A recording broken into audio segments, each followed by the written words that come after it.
वो कब तक पूरा होगा जी? 10 गारंटियां दी थी और उनको चरणबद्ध तरीके से पूरा करने की शुरुआत कर दी है। सबसे मुश्किल कोशिश थी ओल्ड पेंशन स्कीम की, उसको सबसे पहले लागू किया। उसके अतिरिक्त स्टार्टअप योजना की थी, उसको लागू कर दिया है। बच्चों को इंग्लिश मीडियम में हम एजुकेशन दे सकें, उसके लिए जो है अगले सेशन से उसकी शुरुआत हो जाएगी। और 1500 रुपये का भी जो शुरुआत है वो लाहौल स्पीति से कर रहे हैं। वो ट्रायल भी हो जाएगा और ये भी क्योंकि उसमें कोई खामियां रह जाएंगी उनको इम्प्रूव करने के लिए भी जो है वहाँ से उस अनुभव के आधार पे फिर बाकी जगह करेंगे। सर, मंत्रिमंडल में जिला कांगड़ा और कांगड़ा अपनी क्या भूमिका निभाता है और अपनी डेवलपमेंट मॉडल किस तरीके से वो देख सकता है? देखिए, सभी जगह की मांग होती है कि उनके प्रतिनिधि मंत्रिमंडल में आए, लेकिन मैं समझता हूँ कि उससे भी ज़्यादा महत्वपूर्ण है कि लोगों के लिए ऐसी योजनाएं बने, ऐसे विकासात्मक परियोजनाएं आए जिससे ओवरऑल डेवलपमेंट हो, इलाके के लोगों को फायदा मिले, रोजगार मिले और ओवरऑल जो प्रॉस्पेरिटी है, उन्नति है, उस क्षेत्र की हो। जिला कांगड़ा के लिए बहुत बड़ी क्रांतिकारी योजनाएं जो हैं, आदरणीय मुख्यमंत्री जी ने ऐसे फैसले लिए हैं जिससे दूरगामी जो है लाभ कांगड़ा के जिले के लोगों को होगा। सबसे बड़ा लाभ होने वाला है जो इसको पर्यटन राजधानी बनाने की बात कही, और ना सिर्फ वो कागजों में है बल्कि उसको धरातल पे अमली जामा पहनाने के लिए जो है वो कदम उठाए हैं। आपका जो गगल एयरपोर्ट है, इसके विस्तारीकरण पे सिर्फ जमीन के अधिग्रहण के लिए ही 2000 करोड़ रुपए का इस बजट में जो है प्रावधान किया है। और आप जानते हैं कि अगर बड़ा एयरपोर्ट बनेगा और उसमें नाइट लैंडिंग की भी सुविधा होगी, साल के 365 वो ऑपरेशनल रहेगा, तो ना सिर्फ यहाँ पे टूरिज्म को बढ़ावा मिलेगा बल्कि हम आने वाले समय में ये भी कोशिश करें कि जैसे आईटी इंडस्ट्री है उसको भी बढ़ावा देने में मदद मिलेगी, स्पिरिचुअल टूरिज्म है उसको बढ़ावा देने में मदद मिलेगी। और उसके लिए टूरिस्ट विलेज जो है उसके लिए ज़मीन जो है अधिग्रहित कर दी है। धर्मशाला के नज़दीक आईटी पार्क के लिए ज़मीन अधिग्रहण का काम चला है और बनखंडी में एक बड़ा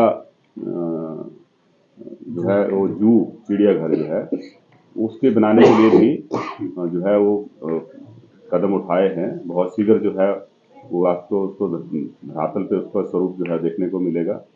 उसके अतिरिक्त गोल्फ कोर्स बनाने के लिए भी कोशिश हो रही है।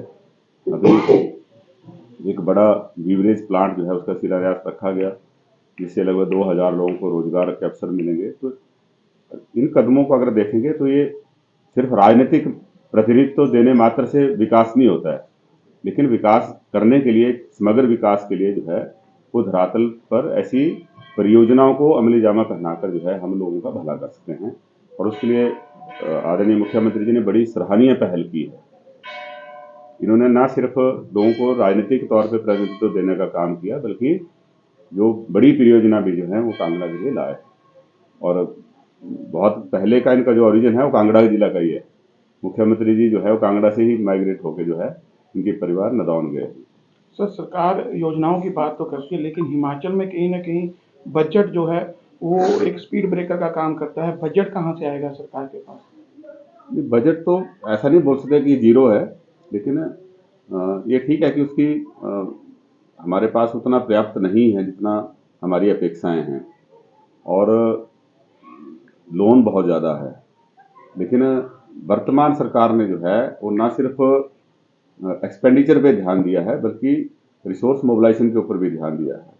आप देखते हैं कि वाटर सेस लगाया है, इससे आने वाले समय में जो है वो फायदा होगा। हालांकि इसमें भारतीय जनता पार्टी की केंद्र की सरकार ने जो है रोड़े अटकाने का काम किया है। आप देखते हैं कि जब हिमाचल से पहले जम्मू कश्मीर, उत्तराखंड, सिक्किम ने वाटर सेस लगाया तब केंद्र सरकार की तरफ से कोई अवरोध उत्पन्न नहीं किए गए, लेकिन जैसे ही हिमाचल ने लगाया तो केंद्रीय जो ऊर्जा मंत्री है उन्होंने चिट्ठियां लिख दी सारे जितने सेंट्रल पीएसयूज हैं और उससे प्रेरित होकर उन्होंने कोर्ट में जाके जो है वो इसको कंटेस्ट करना शुरू कर दिया।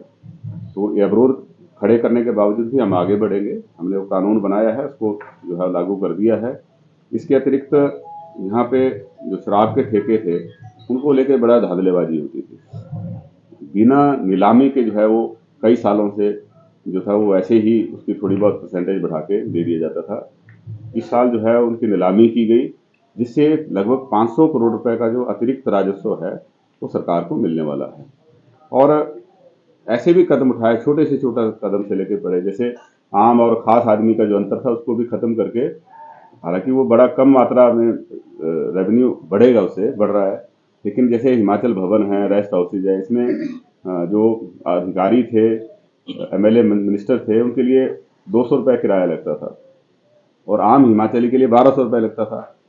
उस अंतर को भी खत्म किया गया और एक समान जो है सबको बराबर जो है उसका किराया देना पड़ेगा। तो ये इससे सिर्फ मैं ये नहीं कहूँगा कि बहुत बड़ा हमें राजस्व मिलने वाला है, लेकिन कम से कम इतना जरूर मिलेगा कि बिजली पानी के खर्चे जो हैं वो सब पूरे होंगे और आम और खास के बीच में जो अंतर था उसको भी दूर करने का प्रयास किया। हिमाचल की जनता ने बड़ा स्वागत किया जी इस बात का। हाँ जी, ठीक है, थैंक यू। Thank you. हाँ, बोलो ना। जी।